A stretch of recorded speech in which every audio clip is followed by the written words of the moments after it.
예수님께서는 제6시부터 제9시까지, 즉 오전 9시부터 오후 3시까지 6시간 동안 십자가에 달려 계셨습니다. 예수님의 가상칠언 중에서 내가 목마르다도 있습니다. 이 목마름은 육체를 위한 목마름이 아닙니다. 사람이 살아있음을 보여주는 또렷한 증거 중에 하나는 줄이고 목마름이라고 합니다. 그러나 모든 사람이 다 같이 줄이고 목마름을 가진 것은 아닙니다. 예수님께서 십자가 위에서 목말라 하신 것은 단지 물과 피를 쏟으셨기 때문이 아닙니다. 예수님께서 십자가에 달리신 것은 당신의 죄로 인함이 아니었습니다. 바로 우리의 죄를 영원히 사해 주시고 우리를 하나님의 나라의 백성으로 또한 하나님의 가족으로 삼아 주시기 위함이었습니다. 그래서 그 목마름은 사람을 사랑하시는 하나님의 사랑에 대한 목마름이었고 영원한 생명에 대한 목마름이었습니다. 그래서 예수님께서 이렇게 말씀하셨습니다. 요한복음 6장 35절입니다. 예수께서 이르시되 나는 생명의 떡이니 내게 오는 자는 결코 줄이지 아니할 터이요 나를 믿는 자는 영원히 목마르지 아니하리라. 우리가 예수님께로 가면 영원히 목마르지 않을 수 있는 것은 예수님께서 우리를 위해 목말라 해 주셨기 때문입니다. 예수님께서 우리를 목마르지 않게 해 주시기 위해서 십자가 위에서 하나님의 사랑과 영원한 생명을 넘치게 부어 주셨기 때문입니다. 그래서 누구든지 예수님께 나아가기만 하면, 십자가 앞에 나아오기만 하면 헛된 것에 대한 갈증이 해결되고 세상에 있는 그 무엇으로도 배부르지 않았던 것이 배부름을 경험하게 됩니다. 그래서 예수님께서 십자가 위에서 있는 힘을 다해서 내가 목마르다 라고 말씀하신 것은 참 귀합니다. 그리고 가상칠언 중에서 다 이루었다도 있습니다. 다 이루다는 완성하다, 수행하다, 그리고 성취하다의 의미입니다.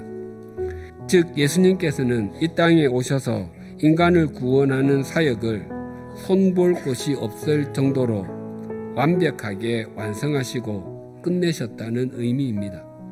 또한 오실 메시아에 관해서 수없이 예언되었던 구약 성경의 모든 말씀이 성취되었다는 의미입니다.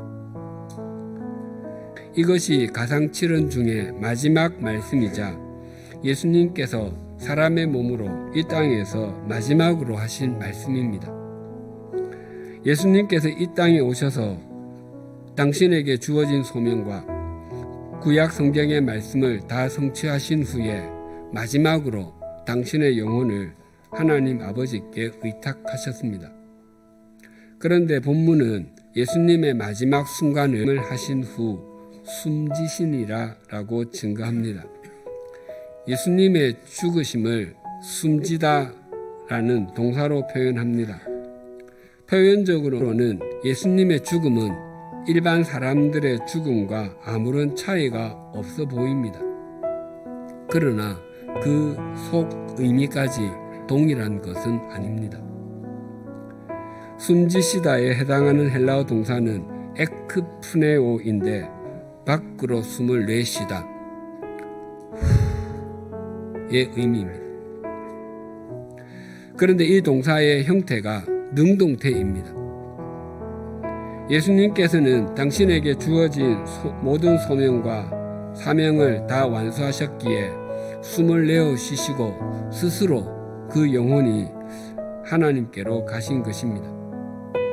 그러나 예수님은 당신의 마지막 숨을 내어 쉬기 직전에 큰 소리로 기도하셨습니다. 예수님께서는 이 땅에서 십자가에서 죽으시는 것으로 당신의 사역을 완성하시는 것이었기 때문에 큰 소리로 기도하시고 스스로 이 땅에서의 생을 마감하셨습니다. 예수님께서는 결코 무능력하시거나 무기력하심으로 어쩔 수 없이 숨지신 것이 아닙니다. 그래서 예수님께서는 스스로 그 길을 가셨기 때문입니다.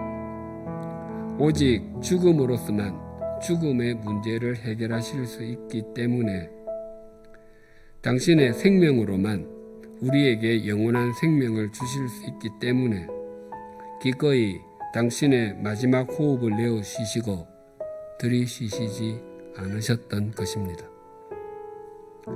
그래서 우리가 오늘의 말씀에서 중요하게 새겨야 하는 것은 생명이 정말 소중하지만 그보다 더 중요한 것은 소명과 사명이고 그 길을 자발적으로 걸을 때 생명의 역사가 일어난다는 것입니다. 자녀가 강건하게 자랄 수 있는 것은 부모가 그 자녀를 위해서 자신만의 삶을 버리고 부모의 길을 걷기 때문입니다. 정치인이든 경제인이든 공직자이든 교육자이든 예술인이든 인플루언서이든 아니면 스스로를 평범하게 생각하는 사람이든 할 것 없이 모두 자신의 생명은 소중하지만 그 생명에만 집착하면 추해집니다.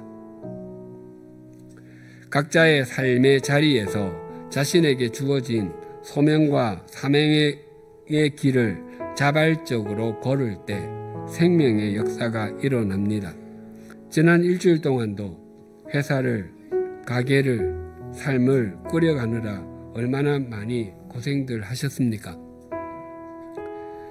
모든 상황이 호전되기보다 점점 더 절망적으로 변해가고 있지는 않습니까? 그러나 우리를 사랑하시고 우리를 위해서 생명까지 주신 주님께서 우리와 함께하고 계십니다. 그 주님은 모든 것을 합력해서 선을 이루어 주시는 분이십니다. 그래서 그리스도인에게는 절망은 없고 소망만 있습니다. 이것을 믿는다면 우리도 주님처럼 순종하여 우리 각자에게 주어진 소명과 사명의 길을 걸으십시다. 그 삶을 신실하게 걸어간다면 어느 순간에 하나님의 사랑과 은총에 감격하여 아, 하나님이라고 고백하게 되실 것입니다.